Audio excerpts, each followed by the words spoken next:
So Western civilization is kind of being gutted of its Judeo-Christian foundation, and people are trying to replace that thinking with, among other things, things that lead to moral relativism. So what's wrong with moral relativism? We'll talk about that a little bit. Moral relativism, because it cannot be, because it is not based upon objective reality and objective truth, objective standards of right and wrong, for instance. It's based upon whatever people can conceive of as being right and wrong in their own minds. People do what is right in their own minds rather than what is right?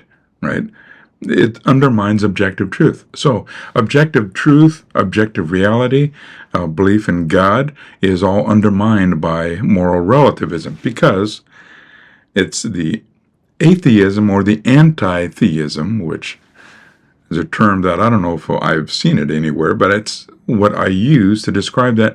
An atheist is not someone that doesn't believe that there is a God. It's someone who knows there's a God. They're just they're opposed to God. The reality of God is open and obvious for everybody to see. And the easiest proof of it is the air that we breathe, and the light that allows us to see the things that are in front of us, right? The physics of the universe, the love in relationship with others, even hate, the things that we can do, the thoughts that we have, all of those things are mountains of evidence for the existence of God. So nobody really does not believe that there is a God. There are many people that don't want to admit that there's a God, and so they'll pretend that there is no God. That's the anti-theist. And the anti-theist, well, they would say that there's nobody that's going to tell them what to do. They don't live at home. Mom and dad can no longer say that you have to go in and pick up your room and do the right thing, right? There's nobody to give them the rules and principles and laws that they have to live by, except for society, of course. And they're willing to admit that and say that, sure, they're part of this social contract, right? Whether that's a Rousseauian or a Hobbesian or a Lockean social contract. Different types have different implications. In America, we tend to be a Lockean social contract, and we talked about that a little bit. I'll talk about it a little bit more in the future. But with the exception of the leeway that the anti-theists will give to following rules in order to survive and get along in society which they believe they can influence and change with their thinking. It's their thinking that the anti-theists would say is the only thing that matters to them. It's not God, it's not other people, it's their thinking themselves. And so we get moral relativism. They can conceive of what is right and wrong, and their conceptions are every bit as good as anybody else's conceptions of what is wrong, right and wrong. So objective truth, objective morality, all of those are undercut by, well, the anti-theist, and moral relativism undercuts beliefs in God and truth and objective standards of anything, right? So there is no common ground. If there is moral relativism, there is no common ground between people. There are some people that will have the same moral relativistic thinking and may have their own conclusions, and they may ally with one another so far as those conclusions are good for they themselves. Right? I'm not using pronouns correctly. I'm simply speaking objectively of third persons in a group. Right? They themselves. So some people that have common shared misconceptions may ally with one another in order to foment or evangelize or spread those misconceptions to others, so they can get other people to either not oppose them or even to support them and join in their campaign. Some people would go against the Judeo-Christian ethic and foundation of Western civilization by saying that the Judeo-Christian ethic doesn't allow for tolerance and diversity, particularly diversity of thought, right? Being Christian or non-Christian, Christian or Muslim or Hindu or Jew or any other religion that some Christians believe that Christians have it right and that there is only one way to God and relationship. And in fact, it's true. It's not that they're being intolerant of others. You're just simply saying you can believe whatever you want. Go to hell for all we care, right? Except that we don't want you to go to hell.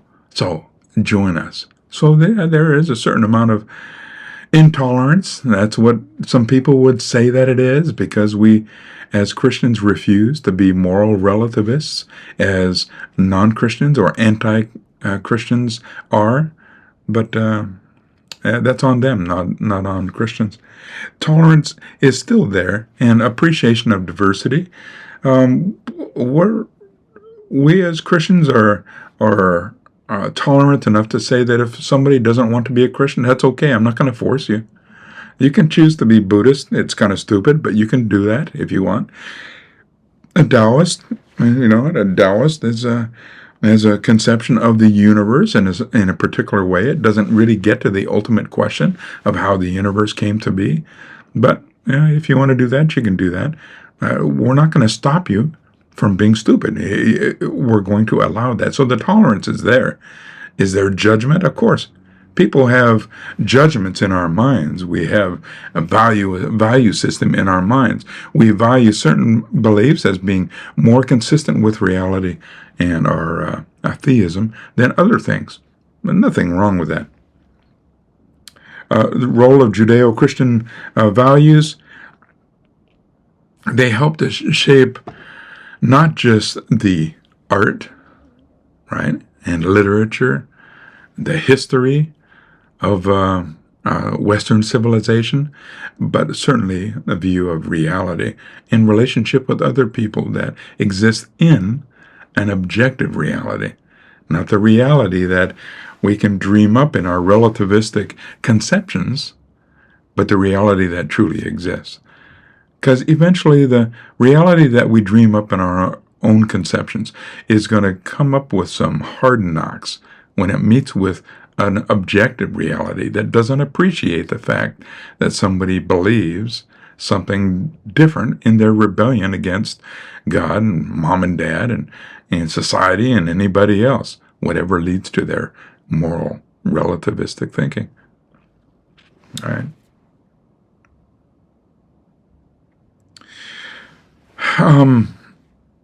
Think of moral relativism as leading to certain things, a perversion of anything that is good.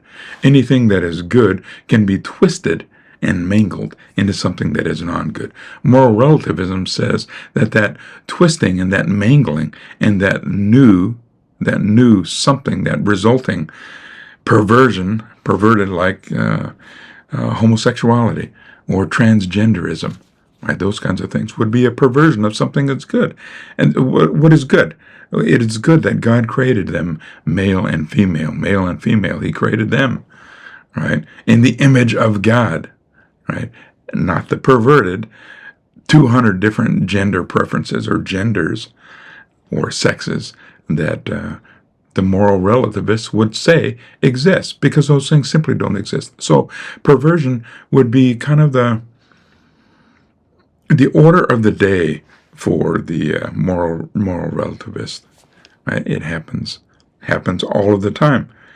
Perversion of intent applies to technology, medicine, freedom. You have freedom to do and be and to think and to go wherever it is that you want to do. The perversion of that freedom would be the perversion to be as twisted as you want, as psychopath as you want. Is a psychopath wrong? Not to a moral relativist, because the moral system that the psychopath develops in their own mind is just as good as anybody else's system. That's what moral relativism is all about.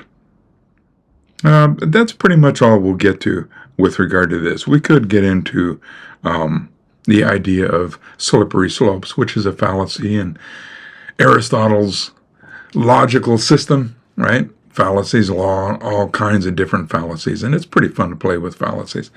The slippery slope as in a mountain. You're at the top of the mountain, you step on a rock that is wet, and you slide off of that rock and slide all the way down to the bottom of the mountain. That's the slippery slope. Slippery slope fallacy is don't step on those rocks in the first place, and you'll never end up at the bottom of the mountain, right? Don't take that first step. Yeah. Some of the moral relativists will make an argument against Judeo-Christian thinking, objective reality, objective goodness, and say that the result of an objective morality, a moral standard that exists outside of ourselves, is that if we could do the right thing and it could have bad results, and those bad results could end up with some horrible, horrible consequences. That's the slippery slope argument from the moral relativist. Well, you can make the slippery slope argument from the perspective of the Judeo-Christian as well, right? And that would be that if you allow people to create their own morality, then their own morality shifting from one person to the next will never be able to stand in judgment of someone that does horrible things that are okay according to their own moral system, right? And there's something to be said for that. See if there is anything else I want to say. No, I think that's pretty much it. We'll come back and we'll talk a little bit more about grace and mercy and how that fits into this whole concept of Western civilization and moral relativism in our next video. I'll talk to you guys soon.